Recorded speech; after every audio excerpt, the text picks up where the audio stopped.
Sudah.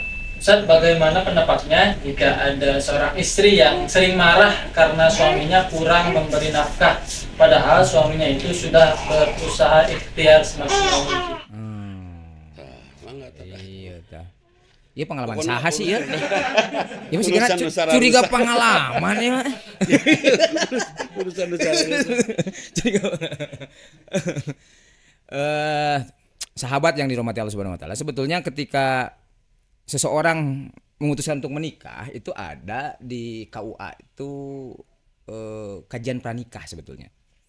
Nah, yang namanya pranikah itu kan ada apa istilahnya, ada hal-hal yang dipersiapkan sebelum mereka menikah. Pemahaman yang Pemahaman betul. Hari ini itu banyak orang-orang yang mempersiapkan dirinya di ibu jadi ayah tanpa mempersiapkan dirinya di suami ataupun jadi istri. Da keur bobogohan panggilanna ayah, bunda. Aduh. Sehingga ketika dia geus menikah, kawin koplok sih. Kenapa dari awal dia tidak mempersiapkan dirinya menjadi seorang suami. Seseorang itu perempuan tidak mempersiapkan dirinya menjadi seorang istri. Kalau seandainya dari awal itu dipersiapkan, maka dia akan paham tuh hak dan kewajiban. Termasuk di dalamnya akan memahami. Nah, makanya kalau istilah ta'aruf itu kan diceritakan apa sih pekerjaan suaminya. Ya kalau sekiranya istrinya tidak terima dengan pekerjaannya, boleh menolak, ya boleh dah teman canika gitu. Seseorang kan boleh menolak saat itu ketika belum ada ikatan apapun.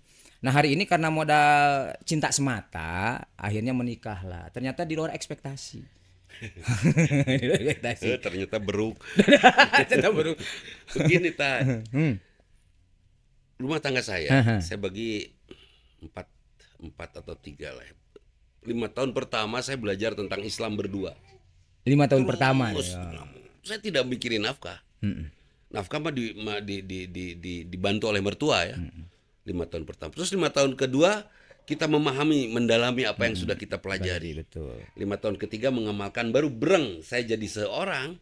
Itu 5 tahun setelah masuk ke tahun 16. Itu matang. Sampai kondisi istri paham betul.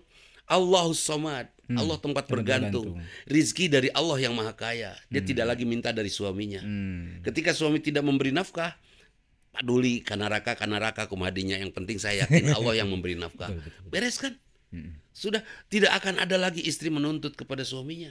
Kenapa? Karena dia paham Allah yang memberi rizki.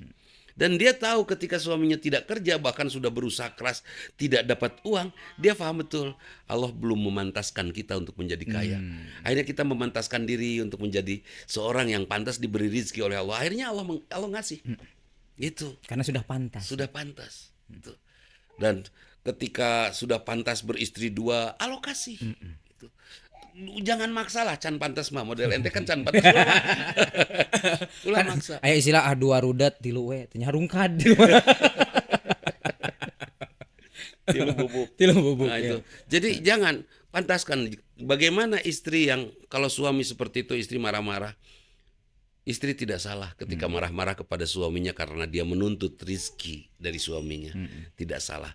Yang salah adalah suaminya yang tidak mengajarkan iman kepada istrinya. Eta intinya. Catat baik-baik. Nah, kalau diajarkan iman mah insya Allah aman. Aman. Saya ajarkan iman. Akhirnya ngerti. Mi puntennya dari bapak kurang. Oh cokap kok. Yang besar tuh Pak bukan angkanya Pak. Yang besar tuh ikhlasnya. Coba juara tuh. Nu aing teh. Aing. Nah, yang besar 100 jutanya atau ikhlasnya? Ikhlas. Ikhlasnya. Buat orang materi mungkin 100 jutanya, tapi buat orang yang memiliki hati, dia akan merasakan ikhlas itu besar nilainya.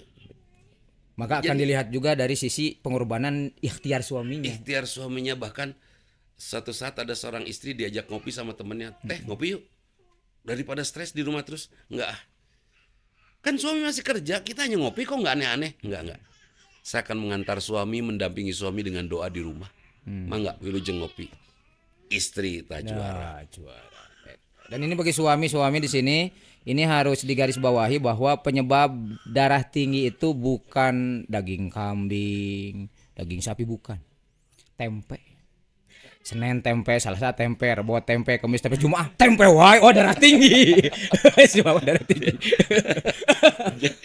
Saya penggemar tempe. Kang Dang, kalau sakit dada ya, ini aja tips. Kalau sakit dada saya nyut apa? Saya dapat resep dari Padada, Dada Rosada. Apel Malang, terus tomat lokal kecil kan, tomat lokal tidak besar, terus tempe sebesar gini lah. Nih, sebesar gini sahabat. Tempe mentah. Tempe Blender mentah, ya? caian seetik. Oh, Itu langsung hilang sakitnya. Asli, beneran. Wah, ya. Asli. Tidak mengandung heureuy ya, Tidak mengandung heureuy. Ya. Oke, ya mudah-mudahan bisa menjadi solusi, bisa menjadi sesuatu hal yang bermanfaat untuk semua. Ada lagi barangkali pertanyaan selanjutnya? Ada yang lain? Wah ini Pak Dadang. Nah, enggak?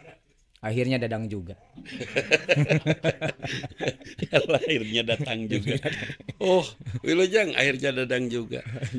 Nah, jadi kembali lagi, bagaimana kita menjaga anak kita bukan saja dengan hasil didik. Banyak anak yang dididik, dinasihatin oleh orang tuanya malah stres, depresi ya. Kalau saya membiarkan anak saya merdeka, breng mau ngapain juga breng aja, seperti itu. Dan alhamdulillah hasilnya anak-anak merdeka, kreatif. Hati-hati jangan pernah nyuruh, melarang anak apalagi pakai marah.